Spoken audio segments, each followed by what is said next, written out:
Today we're talking about the Hannya Smoke tattoo design.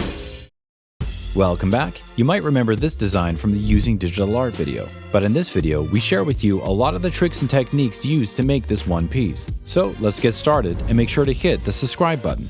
Our client would like a Hannya tattooed on their arm surrounded by smoke, and this smoke will give us a place to tuck away the horns, which could distort as they wrap onto the chest and back. And the smoke will help give us some nice flow as well. As usual, we want to start a design with really solid research, and the best source of Hannya references are from Hannya masks from traditional Japanese theater. And these masks can actually change their expression. When it's facing down, the Hannya looks vengeful, and when it's facing up, she looks sad. And these two types of emotion are central to the character of the Hannya. And when a client comes in for a consultation, they usually bring in a lot of references, so we'll keep these here as inspiration. And in order to understand the concept a bit, I made a few generated images. I knew I wanted to have a hand in the image and also realistic lighting and shadow, and this gives me a chance to reference a few ideas before moving on to the rough composition. To create the rough, I decided to do a composite, which is where you take lots of pieces from different references and then remix them into a new image. Now we're going to end up painting over all these elements, but this gives us a chance to build up our main structure. Tattoo artists used to do this with light tables and tracing paper, but doing a composite on the computer gives you a lot more control.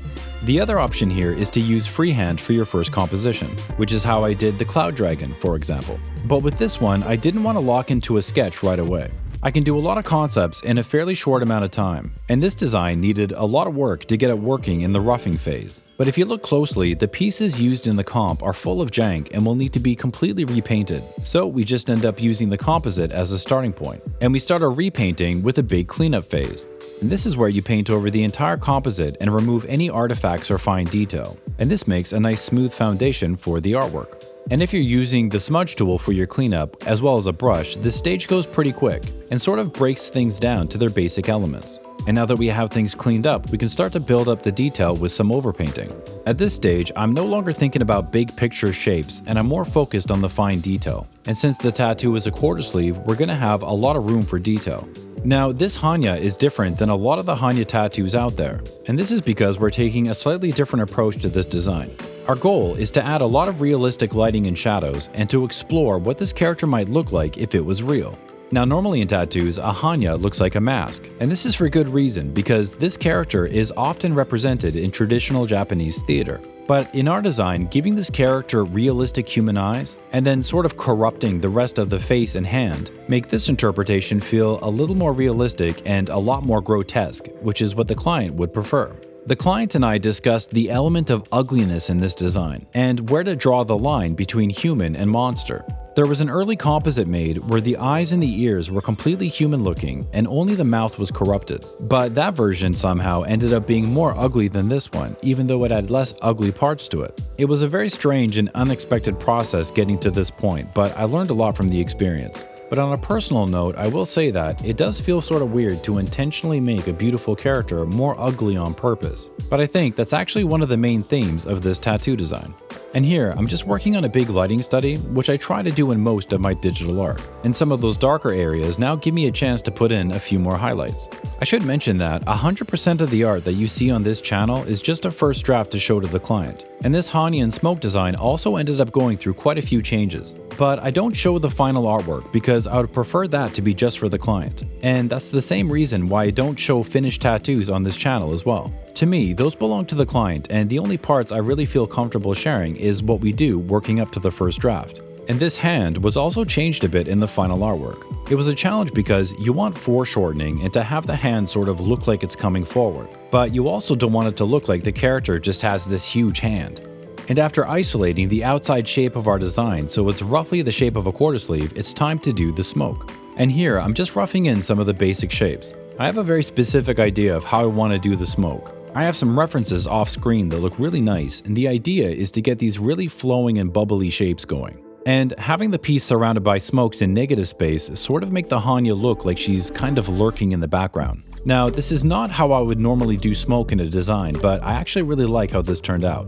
Really strong shapes in negative space can end up looking really nice in a finished tattoo. And after I get those shapes painted in, I take some time to go around the image and have a few parts of the foreground sort of go over the smoke. And then do a few shadows where the foreground goes over the smoke layer as well. And then I just jump around a bit and finish off what is the last bit of painting. And now it's time to start adding some color to our design. And just like everything else, this is our first draft, so we're just trying a few things out. And when you're designing a color scheme for your digital art, it's really important that you do that on a slightly darker background. That way, when you go to add a lighter color later, like white or bright yellow, you'll actually be able to see these colors quite easily. And using the right blending modes when you're adding color in Procreate or Photoshop makes adding color a lot easier. Our client would like a red Hannya, but we don't want this color to be boring, so we're adding a different color in the shadows to create some contrast. I'm starting the shadow color off really strong, and the effect looks pretty extreme at first, but once it's in place, I just lower the saturation and the opacity of this layer until it looks just right.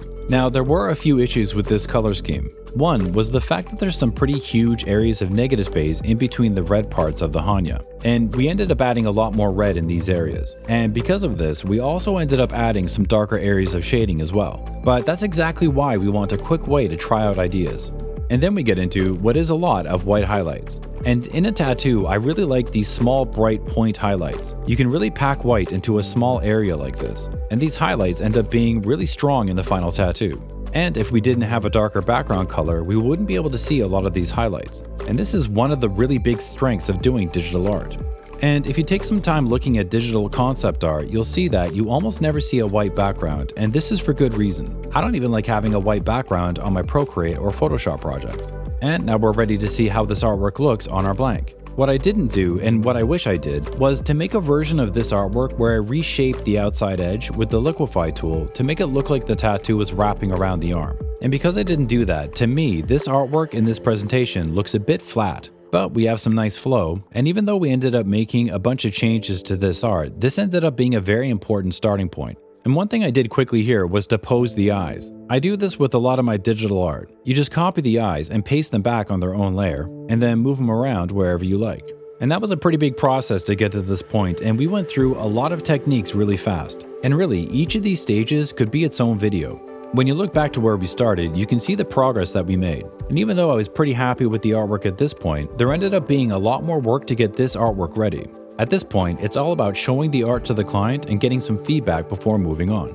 And that is why we make a big presentation to show the client during the next consultation. And that is the first draft of the Hannya Smoke tattoo design. Hey, if you got anything out of this, then help us out by hitting the like button. And subscribe to our channel, we come out with new videos often. And make sure to hit the bell icon so you don't miss out. And if you're serious about creating the best art possible for your tattoos, then go to tattoodesignschool.com and check out the masterclass. This is everything I wish I knew when I was first starting out, and it will push you to create artwork you didn't think was possible. This is the perfect investment in your tattoo career, so check out the masterclass at tattoodesignschool.com. But most importantly, share this video with the person you know who's interested in artwork and tattoos. And we'll see you in the next one.